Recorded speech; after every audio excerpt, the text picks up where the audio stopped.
Hello and welcome back to the second episode of our new podcast here on finalwhistle.ie, the Rugby Show. This week we have a packed show with interviews from the new Irish assistant coach Niamh Briggs, Ireland and Blackrock Colleges Hannah O'Connor, and the head of sport for TG Cahir, Ronán ó Coisdealbha. But first of all, joining us again this week is Kieran Noble to discuss the last week's action in the Leinster Schools Senior Cup. Kieran, thanks for joining us again this week. I must have done all right last week. I got asked to come back, so that's it. You got to call back anyway, so you're on the home straight now. I suppose we'll start off with that St. Mary's College game against Catholic University School. St. Mary's, a good side, a useful side again. What do you think about their chances for this campaign? I actually didn't get to see that game because I was watching the one that was on videos on the net. But yeah, like that result was pretty predictable in a lot of ways. Like CUS were coming up from the Vinnie Murray, so a lot of the times those skills that come up from the Vinnie Murray, that's their ceiling. You know, the first round of they don't usually go further. But from what I've heard, I've asked around like about Mary's and what they're like this season, and there's a lot of positive stuff being said about them.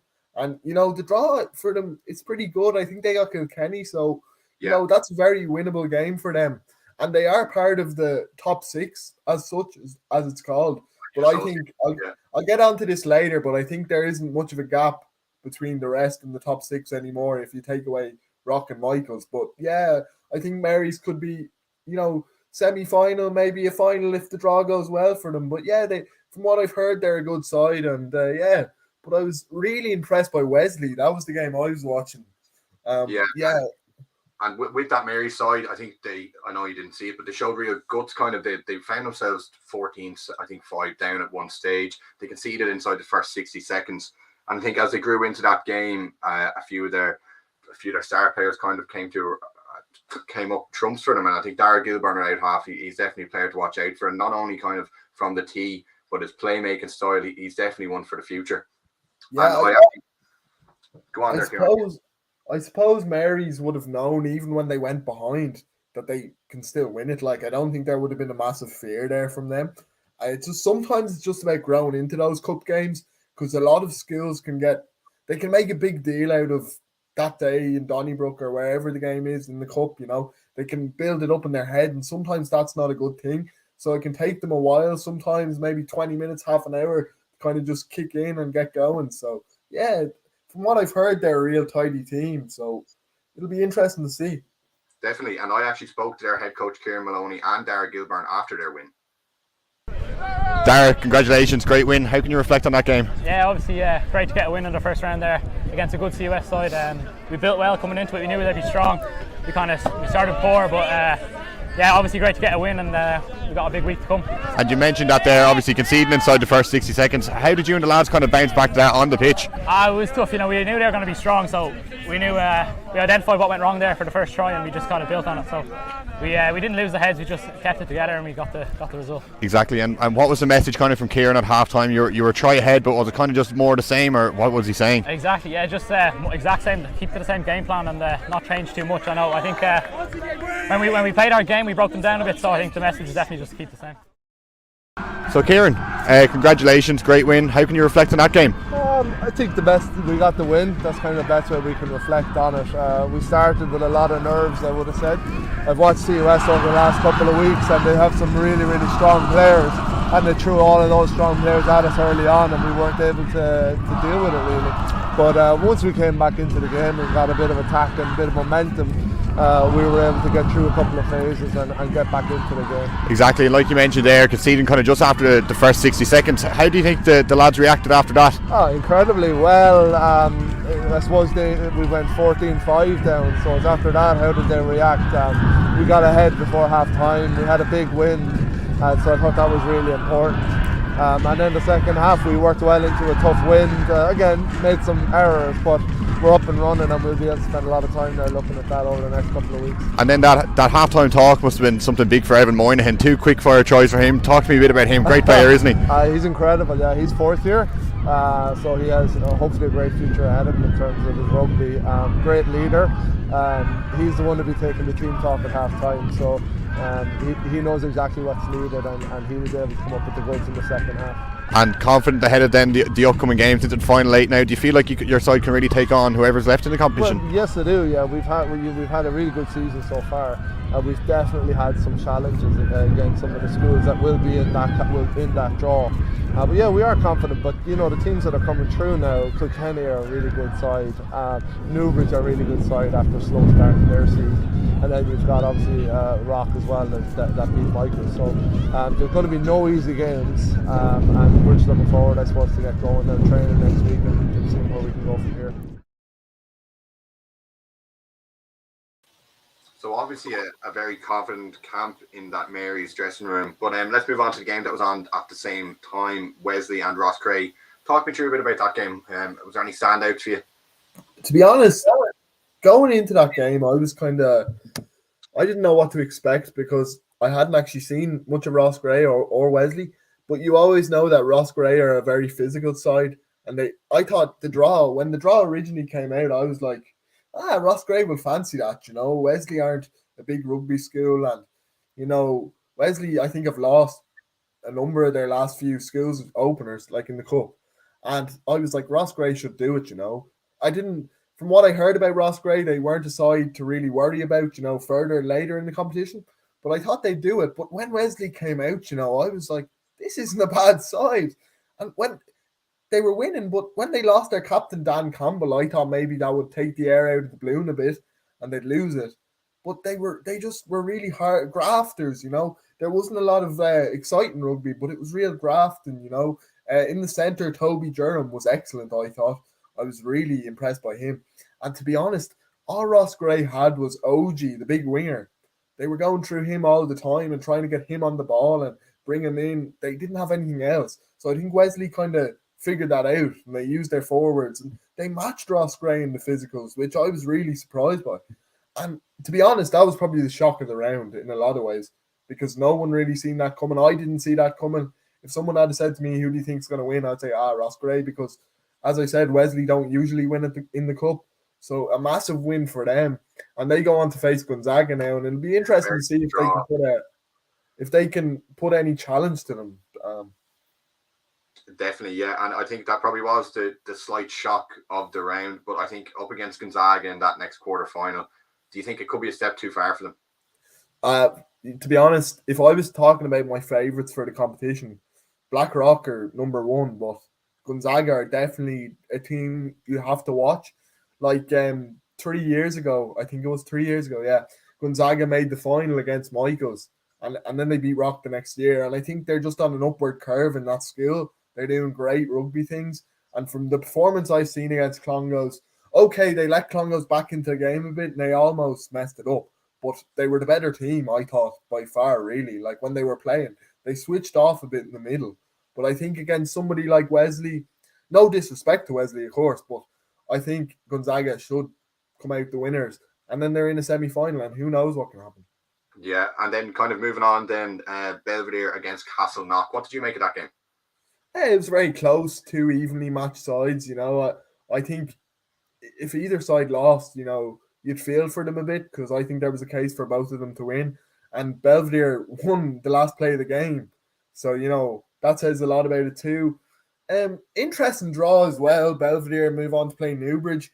And if I was to look at the teams that are left, I was very impressed by Newbridge actually last week against Jared's, because I kind of know a few people in Newbridge, and I actually seen a lot of those guys play Junior Cup 3 years ago, and they made the semi-final and they won the league that year. But squad-wise, they had one or two standout players that kind of carried them. So I didn't expect much from them in the seniors this year. I expected them to beat Jared's, but I didn't expect them to do it the way they did. And I thought the back row was Kieran Kelly, the captain, was really good, I thought. I'm sure the breakdown. The number 8. Kieran Mangan, another one on the wing, and Todd Lawler, and they do have a great side there and a very young side that are players but 2 or 3 years.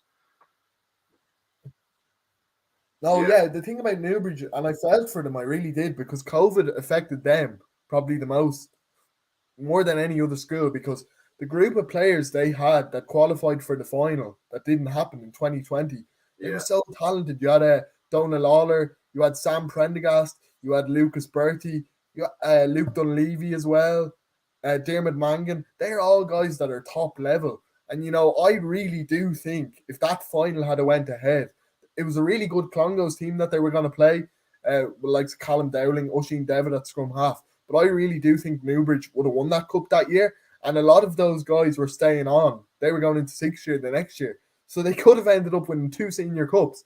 So I really felt for them. But then it's funny, they won the Junior Cup. And now if you look at it, and if Ty Brophy comes back as well, that's massive. If they can somehow get him back on the pitch, that would be massive for them. But Paddy Taylor, Todd Lawler, like you say, I think maybe this year it won't happen for them. But I think in the next 2 seasons, they can give it a really good run. Exactly, and kind of in terms of players that I've seen maybe in that TY year or fifth year, there's not many that are better than the 2 or 3 in that backline for Newbridge, and I think definitely is exciting times for the school. And then moving on to the final game of that last 16 round, Terenure College 47, St. Vincent's 3. It was a very strong show from Terenure, and it was in miserable conditions in Clontarf. I think we had every season within the 80 minutes. We had sun, we had rain, we had hail, we had snow, but in fairness to the team, it was very heavily snowing, and they still played some insane rugby, fast-flowing rugby. And I actually spoke to James Neal, their coach, and Dara Brooks after the match. So Dara, congratulations into the final 8. What are your thoughts on the game? Yeah, thanks very much. It was tough conditions, but we trained really well this week to learn how to play with these conditions. I think the lads dealt with it very well. We made the decision to play against the wind in the first half, and then the second half I think it made it a lot easier for us. I feel like Fintons didn't had too much pressure on them to get it out of their own half, and that's where we got our tries from. Absolutely, and you mentioned it there, the conditions, and it must have been horrible to play against that wind in the first half. Talk me through what it was like. Yeah, it was really tough, especially when we felt like we were backed in our own half, but I think our kickers, Jack and Jago, did very well to get us out of trouble, and then we went on from there.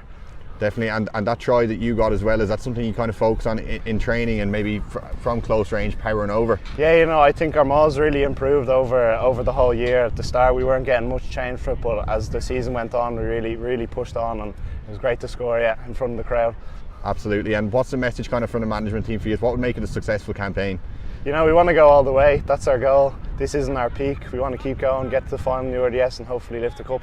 And I mentioned it to James actually in the interview earlier on about how impressive your replacements were when they came on. Can you talk to me a bit about them? Yeah, the subs did really well. We've had a great seconds team all season, and they've really pushed the standards, and it's great to know that when lads come on they can really give us a boost. James, congratulations. What are your thoughts from the game? I thought the lads worked really hard. To be honest, to be fair to both teams, elements were pretty incredible. I thought in the first half he did really well to manage it, really mature performance in the first half. Then in the second half, to be fair to Fintons, it's impossible to get out of your half. So a lot of the ball was down here, so a lot of the scores came our way basically. Definitely, and obviously 2 very big wingers on that Fintons side. Was that something that you'd maybe talked about before the game, maybe focus and play down the middle a bit more? Or? Yeah, we actually talked about a lot of things before the game, and then we arrived out here and the wind was completely different to what we thought, so we had to do different things, and then basically a lot of the plans we had were completely irrelevant really when we arrived out, to be honest. We had planned to be in Anglesey Road for the game on grass for the last 6 weeks, and we got moved here yesterday, which was brilliant because the game got played. But yeah, there was a couple of bits we saw from them, but to be fair to both sets of teams, I thought they both tried to play out there today. Very challenging though, Definitely, and 3 replacements actually came on and scored. Is that something that you kind of focus on, kind of real squad game and introduce them at the right time? There's a really strong squad there, and there's 23 guys. Then we had 7 other guys in reserve, and there's a few other guys in the crowd there. Some really talented guys. So the guys coming off the bench brought real energy, real power, and to be fair, we're not that cold, I suppose. We're ready to go, basically, when they came in. Brilliant.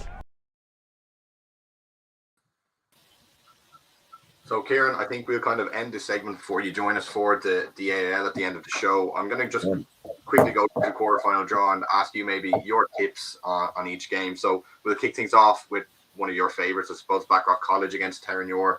How do you think that can go? Well, I was saying to you beforehand, there was a comment made last week about Blackrock not being afraid of them anymore. And when I heard that at first, it kind of took me aback, and then I really thought about it, and I was like, I couldn't believe it, to be honest, because you have to remember as well, Blackrock were playing Michaels, So if you look at the rankings, say if there was power rankings for schools, Blackrock is 1, Michael's is 2. So I think Michael's had a game plan. So we probably didn't see a best rock team, as in Michael's had a game plan to shut them out. Like some of that, I didn't think we saw a lot of the Blackrock backline, but at times we did. So I think against somebody like Terranure, we could see a lot more of them. And the McCarthy's that they had in the front row, 2 fantastic players. So I think Blackrock, they're going for their 70th title this year. And to be honest, I think they're clear favourites, to be honest. The only team I can't say a lot about Mary's and Terranure because I haven't seen them. But the only team that I've seen that I think, if they had a really good day and Rock maybe had a bad day, is Gonzaga. They're the only team that I really look at and I say there's a possibility. But to be honest, Blackrock, clear favourites for the competition and favourites for that game against Terranure as well. Yeah, and then next up in the fixtures is then Newbridge College against Belvedere, and I think they're 2 very evenly matched teams, maybe on paper, and enjoyed good wins in the first round. How do you see that one playing out? Yeah, you said it there. Very, very evenly matched. I can't really. I'd say they're probably at the same kind of. From what I've seen from both teams, they're very similar in a lot of ways. But I think Newbridge, if it goes right for them on the day, like Paddy Taylor, he's only in transition year, but he's probably the best 10, like for that age, like you know. 100%, from what I've seen anyway. Yeah, I remember when they got to the Junior Cup final that 3 years ago that I was talking about earlier, and he was in first year. And I think Newbridge went on to beat every first year team that year. And they were begging to get Paddy Taylor to play juniors, but they wouldn't let him because he was first year. So even then, they kind of knew that he was the real deal. Exactly, yeah. And then so obviously I'd go for Newbridge. Yeah. And then Gonzaga, Wesley. Definitely Gonzaga, to be honest. Look, I know Wesley had that big win and they could very well do it again, but I think Gonzaga were just so good with the ball. They were probably the best team that I've seen backs-wise. Like their 10, he plays a bit dangerous because he plays so flat to the line, and that can invite intercepts and all that sort of thing. But it's amazing to watch. Like, he was the best 10 that I've seen out half. Steve McMahon, he was unreal. And if they play at that tempo against Wesley, I do think Wesley will struggle, and I do think Gonzaga will pick them apart. And then the final game of the Leinster Schools Senior Cup quarterfinal, St. Mary's against Kilkenny College. And I think, like the Newbridge Belvedere game, 2 very evenly matched sides from what I saw. Yeah, because I haven't really seen much of Mary's. But from what I've seen from Kilkenny, their scrum half, their out half, very smart. Like what they did again, I think that Prez game, people probably said, look at Prez, they're not that great. But that Prez team was actually really good. But it was the way Kilkenny had a game plan. They went after Jack Murphy and they went after the backfield. They were kicking balls, bombing them down. And it was the game plan that they adapted. And some of their forwards, I think Watchhorn in front row, he was brilliant as well. Like, so I think if they can adapt a game plan like that from what they've seen in Mary's, like, who knows? I do think Mary's are the favourites. But Kilkenny, we were talking about Newbridge getting to the final a few years back. But actually, that same year, Kilkenny were ahead against Newbridge in the quarter-final, and they could have beaten them. I think Newbridge had a spirited second-half performance. But Charlie Tector was out half on that day, and now he's with the Ireland under-20s. So Kilkenny is a bit like Gonzaga in that respect. They're going in the right direction as a school. So they could have their big day. Like, I mean, Gonzaga beat Rock a few years ago, and nobody seen that coming. So a win for Kilkenny over Mary's could be a massive thing for them. Definitely. And then elsewhere around the country, obviously the Munster Senior Cup semi-final between Crescent College and Bandon Grammar was cancelled, but it has been rescheduled for the 2nd of March, and the winner of that game will play PBC Cork. And then in the Ulster Senior Cup, Royal Belfast Academical played Methodist College in the first semi-final on March 1st, and then Campbell College faced Wallace High School in the second. So Kieran, thank you very much, and I'll see you later on the show for a bit of a discussion about the AIL. Oh, you're having me back again, jeez. See you in a bit. See you.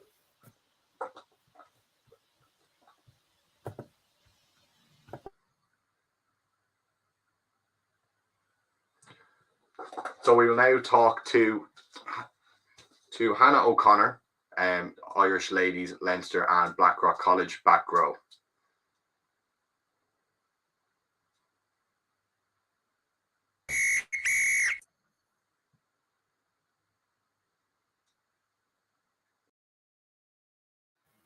We are now joined by Ireland, Leinster and Blackrock College back row, Hannah O'Connor. Hannah, welcome to the Rugby Show. Thanks, Luke. Thanks for having me on. It's great to be on here chatting to you. And obviously a huge game this Saturday. How excited are you ahead of the clash? Oh, yeah, absolutely buzzing. Like I said, the build-up has been great to it. We've had essentially 2 weeks of build-up now, knowing that we've secured our place in the final. We managed to win our first 4 matches of the top 4, which in essence secured our place in the final. So it's been great to have the extra week build-up, and had a good run out last week against the same opposition to help kind of put the last few tweaks in place ahead of this Saturday. Absolutely, and a huge win over Railway Union last week. And you've met 3 times in the league, Blackrock coming out twice on top, and obviously you lost them in the cup. So they're a team you know well. And what are you expecting from them this Saturday? Oh, yeah, we'll be very familiar with each other. I think all throughout the last few years of playing against each other, and especially this year, I think with the new format of the top 4. Obviously, as you said, we played against them 3 times so far now, including that cup game. So yeah, familiarity definitely between each other is a big thing. Yeah, we're expecting a ferocious contest. We know how they like to play. They're probably well aware of the way we like to play as well. So we're expecting a fast, physical game. So it should be good for the neutrals to watch. But hopefully we'll come out the right side of the. We'll be hoping we come out the right side of the scoreline. Definitely, and you briefly mentioned it there about the new format and how important do you think that new conference competition is to the league and to teams maybe that are progressing or newer teams to the division? I think it works out really well for both splits of that in that conference and in the top 4. I think for us as a team, we've found a massive benefit to it. Like, you're playing matches week in and week out that are of very high quality, and they're must-win games. You know, we know that it's the top 2 that qualify for this final. So we knew since the turn of the new year that you had to win every game, and it was a big game every weekend that you went out there since the turn of January. So that's been brilliant. And the same for the conference as well. Like, they've had big games against each other, and again, it's pushing everybody on. To put out their best team and to get the best results week in and week out. So no, it's been brilliant. It's been what we've been crying out for, to have games of a really good standard consistently. So yeah, we've really benefited from it and found the benefit of having that kind of consistency of games back to back, week in and week out. So yeah, we've loved it. 100%. And kind of with the future of the AIL, what do you kind of think could be maybe done a bit differently or better to get more teams involved, or to maybe push it to a higher level? Yeah, I don't know about, I suppose, getting new teams involved. I think COVID hit people pretty hard in terms of clubs keeping that kind of flow of momentum going. We were lucky in the sense that we had a really good coaching setup established before we hit COVID. It kind of put a halt. We were on a good run, and it put a halt to things, no more than a lot of teams. So I think we just tried to keep everything going as much as we could during COVID, whether it was doing stuff remotely over Zooms together, having kind of competitions within the squad remotely, whether it was S&C together, like from a kind of a remote location or things like that, just to try and keep the momentum things going. I think for the future of the AIL, I think this top 4 format has proven really beneficial to us anyway. As I said, those matches for everybody just wants to be playing high quality matches week in and week out. So I think the nature of that has really helped, and hopefully like the same for the conference, that has brought their standard up further with playing those kind of high intensity games week in and week out. And hopefully then it comes back together after the year of kind of post-COVID, now that in terms of rugby sense, that people have been able to kind of push on, and that level of competitiveness will continue to improve. And obviously with TG Cahir now showing the conference final live, and yeah, it's finally you're involved, and then yourself in the top 4. How big are TG Cahir kind of to women's rugby and to women's sport in general?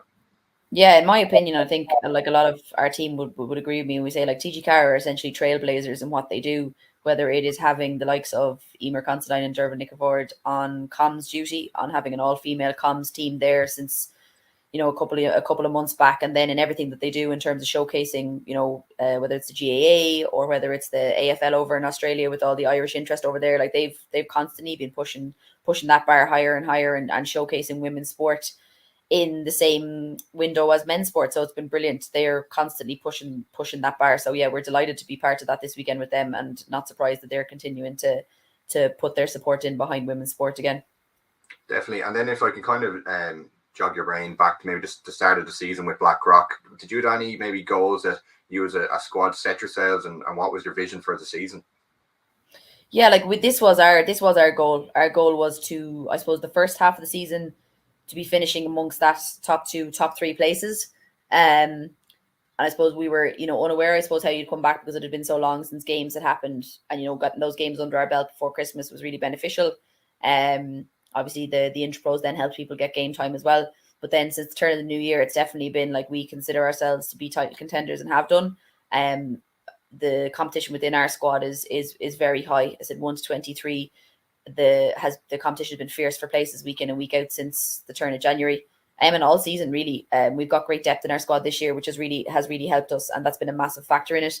I think having 2 teams as well. I think a lot of teams in the league have the same. They have 2 teams, you know, where you can get all your women in your squad playing matches week in and week out. That's been huge. So that has added to the depth, and that has added to the competition for places. So that's been massive. But yeah, our aspirations were always to be in this final. So we've definitely been ticking off the goals as we went along.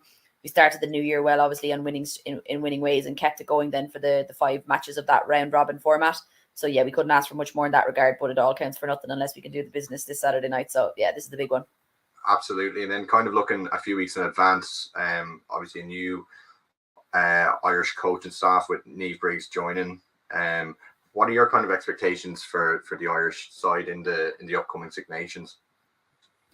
Yeah, I suppose like the new coaching staff coming in has kind of breathed a bit of breath of fresh air into it. Obviously, you mentioned there Niamh Briggs, like she brings a wealth of experience and knowledge on the pitch and off the pitch, and what she has done. Like her rugby CV speaks for itself, as does the rest of the coaching staff that are involved there. But yeah, I suppose it's funny, like you focus on the immediate goals that are in front of you. So like anybody within our squad, myself included, you wouldn't really be thinking too much past club, because club is everything, and like this game is everything. So like if you get ahead of yourself and thinking, you've already lost in any regard. So yeah, it's very much firmly eyes focused on the prize for this weekend with club. But yeah, it's exciting times beyond that then. But yeah, all eyes on this Saturday for now. Definitely. And just to kind of to end this, I have a bit of a quick fire, a few questions for you. If you're up just for a bit of fun. I hope you won't land me in hot water with anybody. I hope I don't. Anyway, so I think we'll kick this off with maybe who's the best passer that you've played with. Michelle Claffey would definitely be up there as one of them. Best kicker. I'm gonna say Maeve Dealey at the moment. She's on form as well, so I'm gonna give her the nod. Definitely. And best tackler, if you had to put someone for a And now we are joined by Niamh Briggs, Pinergy ambassador.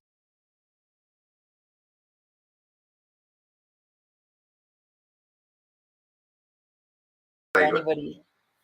Emer Considine would be fairly good for the one-on-one tackles, as would Nicole Cronin. They're always guaranteed to nab you. If you think you're free, they're always going to ruin your hopes and dreams. Those two. And is there a biggest leader or a best kind of character in the change room that always kind of led from the front, and someone that you maybe really looked up to? I suppose I've been lucky to be involved in a few squads, but I suppose like Michelle Claffey would tick that box too, and as would Dorothy Wall coming through would be a big leader. But like there's loads of voices like Christy Haney as well. Like she's been Leinster captain, so we're lucky in that sense in club that lots of leaders and people well used to using their voices. So it's very much welcomed. So yeah, it's been great. And then the final one that I have, who's kind of the best tactically and is always maybe one step ahead of the game, that you played with. It's a good one. Oh, that is a tricky one. I'm a big fan of reviews myself. Who would be? Oh God, I'm sorry, I'm giving you nothing on that one. I'm trying to think of someone. There'd be a lot of chat, like there'd be a lot of people. I can't pick one. Like to be fair, like within that setup, everybody would kind of do their homework, so it's hard to know. Well, we can change that final one. So maybe who is the biggest influence that you've maybe had in your career, or someone that you kind of always took you under your wing, maybe when you were younger, joining up with squads? I suppose in Irish camp, learned a lot of Ciara Griffin when she was there, obviously, because he was playing in similar positions. So she was great. And like, as I said, she was always willing to lend an ear or to give advice. I said her expertise, like, as well, had been great. So I'd say, yeah, she'd definitely be up there as well. She'd love that nod as well. Well, Hannah, thank you so much for joining us today anyway. And all the best for Saturday and all the upcoming rugby that you have to play. Thanks a million, Luke. Cheers. Thanks for having me on. Thanks very much.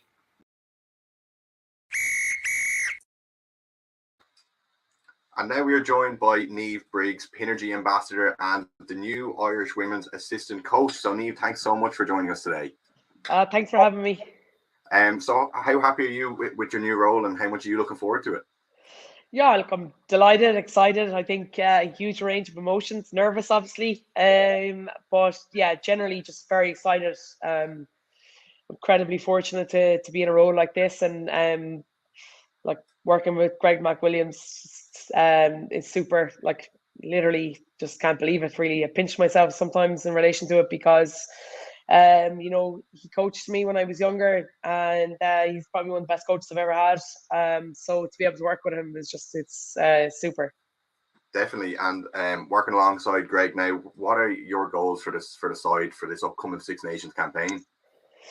Yeah, look, I think it's very difficult, in terms of goals. We've got to look after ourselves. We've got to, we're obviously going to have a new squad because there's been a lot of retirements post the last World Cup cycle. And so you've got to try and get girls up to scratch in terms of international rugby as quickly as possible. I think we're also very different in Ireland in terms of the rest of the Six Nations. They're all going to, they're different in terms of where they are in their cycle. So they're all heading to the World Cup in September, October, whereas obviously Ireland aren't. So we're very much in a rebuilding phase. So I think for us, we've just got to concentrate on getting better, floating as new players, but from what I can see, it won't be that difficult task because I think the talent out there is extraordinary. It's not something that I realized until I took a step back in the screening camp last week and watched these 18, 19-year-olds absolutely ripping it up. And I think coming away from that camp on the Sunday evening, I just shot Greg a message and I was like, I'm genuinely super excited. I'm buzzing driving home because there's a huge amount of incredibly talented rugby players in this country, and they're so young. So it's really exciting, and so I can't wait. Yeah, and you mentioned it there. It's almost a transition period for Irish women's rugby, and maybe with the form of late. What have you made of kind of, let's say, last year's campaign and some recent internationals? Have you been impressed with some of the games, and what are the areas that you think you really need to improve? Yeah, look, I think obviously the last year has been difficult enough for the girls, but I also think that they're, watching the 2 November tests, I was really buoyed by the level of physicality and the willingness to go and go after the games. I think, and obviously the AIL, since Christmas has split into 2 groups of the top 4, and coaching UABOs are coming up against these brilliant teams every week.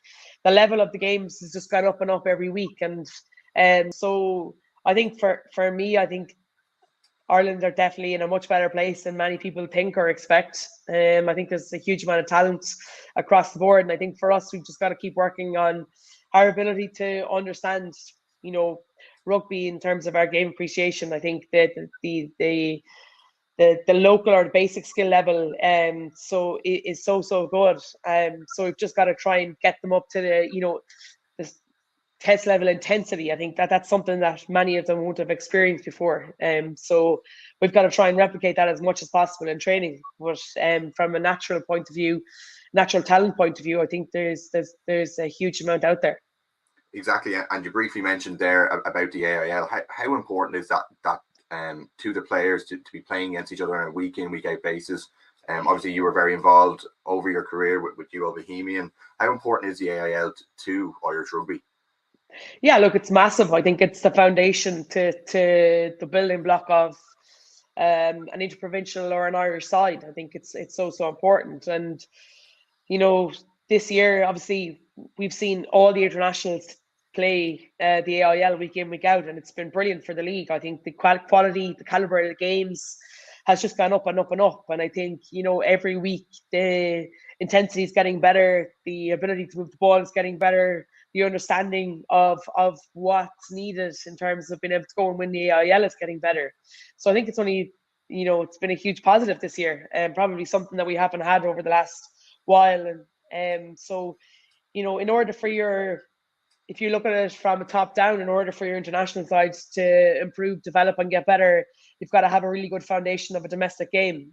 Flip that around, in order for your domestic game to grow and become more competitive, you've got to have your best players playing. And I think this year has seen that in abundance, I think. So, yeah, look, I think it's incredibly exciting. And, but also, from a probably coaching point of view, knowing that your best players are playing week in, week out is huge. Absolutely. And you mentioned there about the AIL splitting there after Christmas into the top four and into the conference competition. And how important is that? So maybe some teams, they can play at the level they're at. Like you look at maybe Wicklow, Malone had maybe a tough time before Christmas, but it is very important for them to be kind of playing at a level playing field in that conference, isn't it?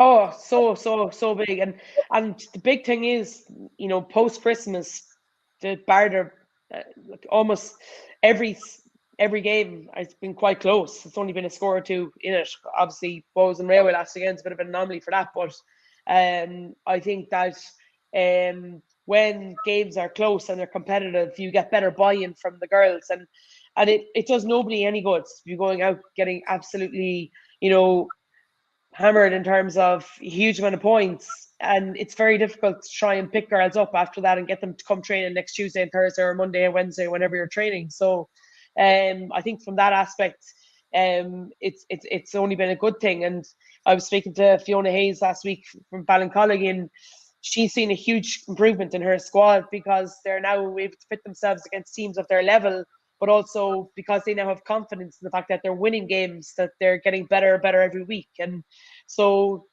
it's worked out really, really well this year. I have to say that from our perspective of Bows as well, I think it's been a huge learning curve for our squad and for the young girls to understand that, okay, what it goes and what it takes to win an AIL is something so much different and harder than probably in previous years. And so it's from the development of the domestic game, I think it's been huge. The big thing now for clubs and for the domestic side of the RFU is to try and bridge that gap between the top four and the bottom six. And it won't happen overnight, and I understand that, but what you want to see is continuous improvement all the time. And that kind of leads into my next question. And of course, if you look at the men's division of the AIL, there's 5 divisions. How can the women's side kind of develop and keep going? And is it maybe kind of getting all teams into maybe a Division 1B, let's say, for the women? Do you think that could be something that would help kind of develop the AIL league? Yeah, look, I think the big thing is to make the teams that are in the AIL at the moment the most competitive. I think that, we need to have more than a top 4 in order for our domestic game to grow and to provide players for levels ahead of the AIL. I think that's the most important thing.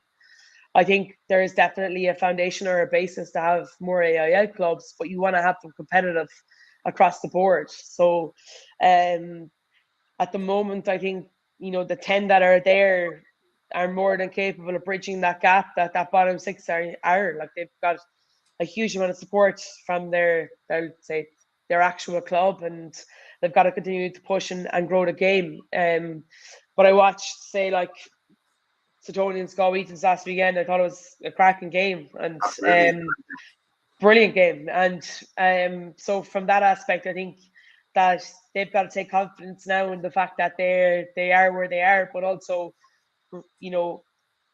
work hard. And I'm not saying that they don't, but continue to grow and develop, I think, and evolve and grow their players to be able to break that top 4. I think that the more clubs that we have sitting at that top tier of the AIL, and the better it will be for further across the league.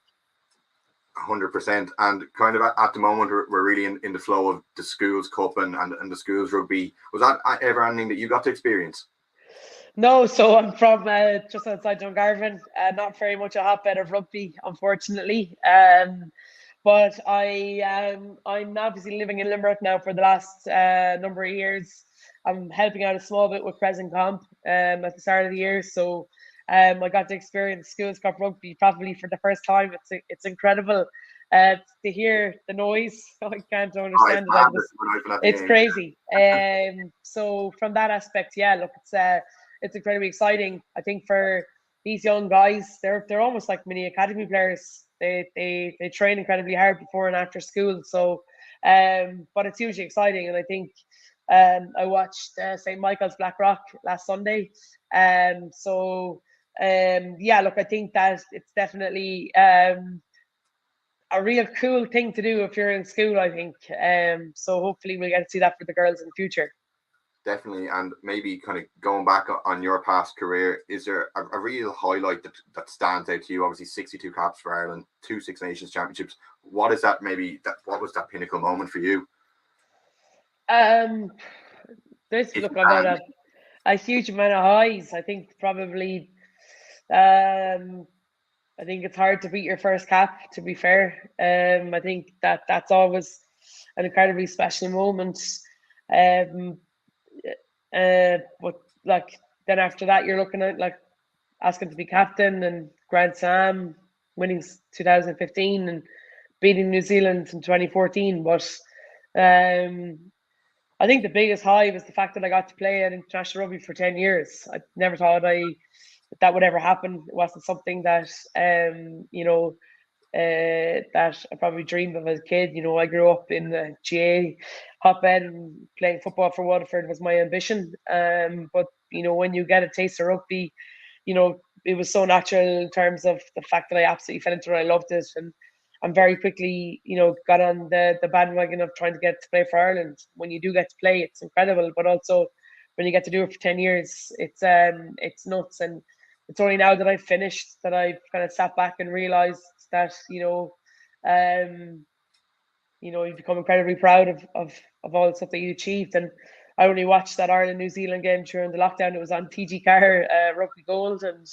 And at the time, I was really badly injured again, rehabbing another, a broken leg and ankle dislocation. And you're kind of going through moments where you're thinking about, rugby and probably kind of falling in love with it a small bit, because you've had some really tough injury moments. But at that time, I just sat back after that game and thought, whoa, I used to be good at rugby and I could play with Ireland. And so, yeah, look, I think that from that aspect, I think probably the overall emotion from it has just been really proud, and getting to play at the top level for 10 years was just brilliant. And you kind of mentioned there how you kind of had you were focused on maybe playing football with Waterford. Do you think playing other sports really helped you with your skill set for rugby? You see it with maybe a lot of players past and present at the moment, and they've kind of spoke about playing, let's say, Gaelic football. Do you think that was something that definitely helped you? Oh, absolutely, yeah. I encourage any kids that I see, I encourage them to play as much sports as they can up to a certain period. I played football with Waterford and rugby with Ireland until 2010. And just after that, then I was obviously living and working in Limerick, and it was just too difficult to get down home. So, but huge. I think I learned to kick and see space, handling.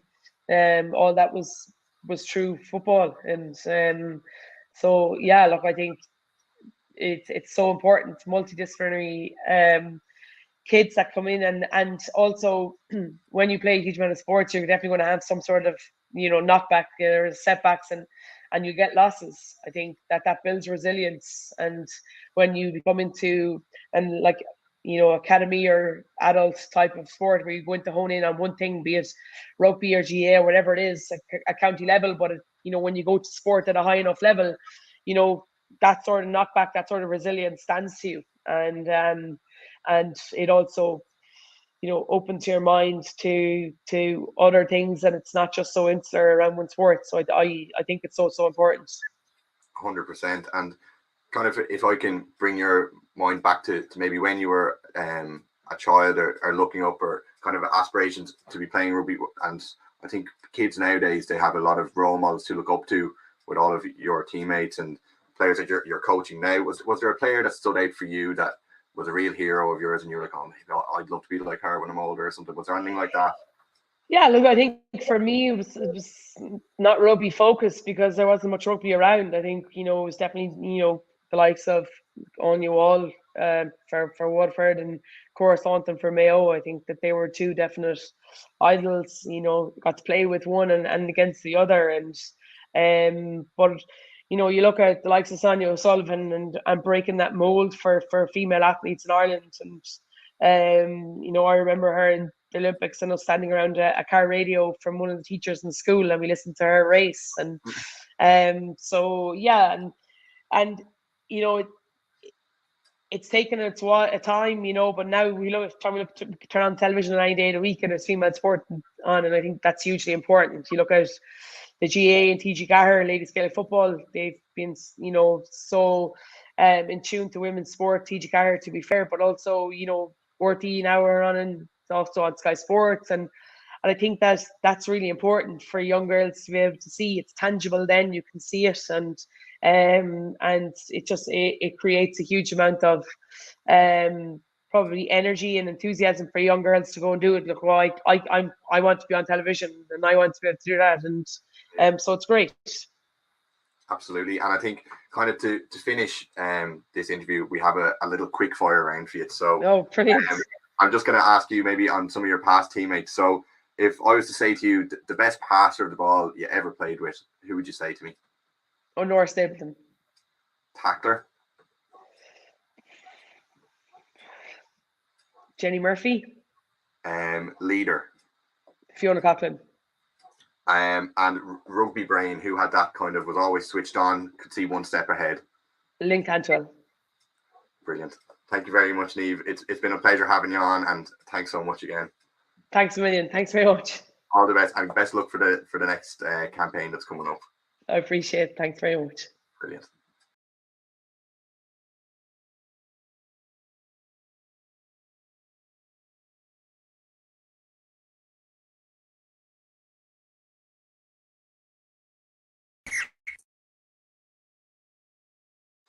We are now joined on the Rugby Show by the head of sport on TG Carr, Ronán ó Coisdealbha. Ronán, thank you so much for joining us today. Thank you very much, Luke. And I suppose where else is it to start other than the upcoming AIL Women's Finals this weekend? Talk to me a bit about how that came around for you. Yeah, so I suppose last year TG Carr broadcast the Women's Inter-Pros Rugby, and that went very, very well for us. And this is a great opportunity to showcase women's club rugby in Ireland. It'll be TG Carr's first time broadcasting the AIL Women's Finals. So I suppose we've had a lot of meetings with the IRFU over the last few weeks, and it's just a great opportunity for us. And as I say, to showcase the women's rugby, and we're looking forward to the games in Energia Park next Saturday afternoon. So it's something that we're really excited about, and I suppose building on the coverage of the women's Inter-Pros last year, it's really good. And obviously TG Carr has been brilliant kind of in showcasing women's sports over the years, and as someone who's been around for so long with them, how have you kind of seen firsthand how much the growth of women's sport has really had across the country? Yeah, it's really good. I mean, there's thankfully more and more women's sports events on TV every year, and also just the growth in terms of the number of players at all levels, especially underage. There's a huge growth in the amount of girls that are now playing, for example, rugby or ladies football or any of the sports that we cover. So yeah, it's great to see so many media outlets giving women in sport the coverage it deserves. So there's been a huge growth, especially in the last 5 or 6 years, I see. Absolutely. And then kind of maybe if you're looking forward into the next kind of 5 or 6 years, where do you kind of see TG Carr's role in women's coverage? Would you be looking into maybe bringing a couple more competitions or different sports, or what kind of stuff are you still kind of looking to bring in? Yeah, well, it depends, I suppose. It depends. We've only got the one channel on linear. We also broadcast events on our YouTube channels. So a lot depends on the various sports, the time of year, the structures that each individual sport has as well. So I suppose a lot depends on there's factors there that we can't control as a broadcaster. But like certainly we're always looking at various different events that we can showcase on our channel. Absolutely. And then kind of with rugby in general, I remember TG Carr showed that very first Celtic League game with Leinster at Donnybrook. How have you kind of seen rugby itself kind of since turning professional? How do you have you seen that kind of improve over the years, especially in coverage and stuff? Yeah, we've been broadcasting the Celtic League stroke URC now since for many years, and it as a competition it has grown hugely over the last 21 years. So it's great. More and more teams joining. The South African teams joined a number of seasons ago, so the profile of the competition is always getting higher, and it's great to see. And it's, I know we obviously had COVID, which interrupted the schedules over the last 2 years, but hopefully now we'll have the South African teams back soon, and we'll continue on with the games. And you briefly mentioned there about kind of other teams becoming involved, obviously the South African teams in the last while. Is that something that has maybe brought up a lot of viewing figures for you at TG Carr, maybe with the Pro 12 change into the URC and more people being included in it? Yeah, definitely the profile of the competition is higher. You know, there's a lot of interest in seeing how the South African teams will play against the Irish provinces. So it's certainly, you know, there's an interest there to see what the standard of rugby with the South African teams, you know, what they can bring to the tournament and everything else. So yeah, it's great. And as I say, it's a pity, you know, over the last since Christmas, we haven't seen the South African teams due to COVID, but hopefully now we'll have the teams back. We're going to have them back very, very soon. So it's great. Absolutely. And Ronán, thank you so much for joining us today for them quick few questions anyway. And all the best for the rest of the season with TG Carr. Thanks very much, Luke. Thanks very much.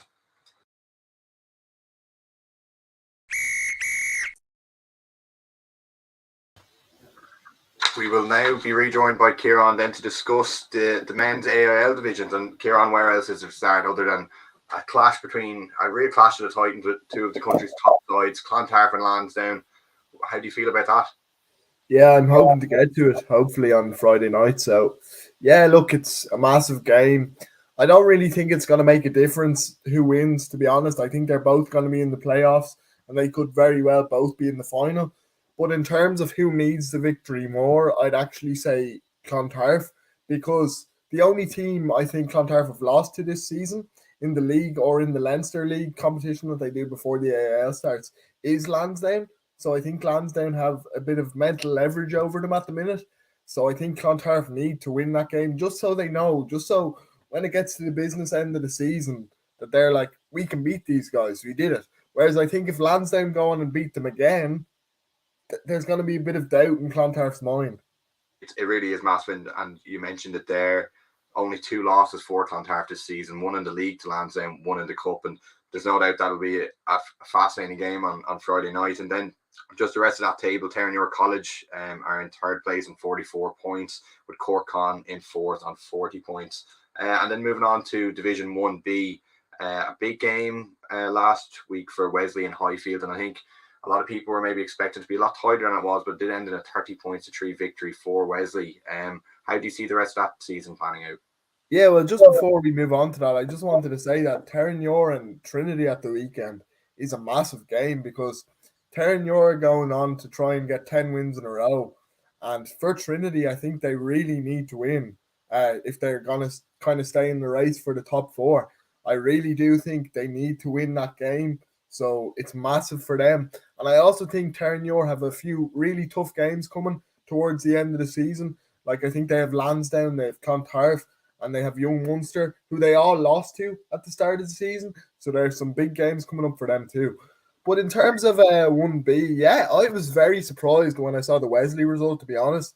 I did think Wesley could win it. I think they're getting more confident as the season's gone on. But I was surprised that Highfield lost by so much.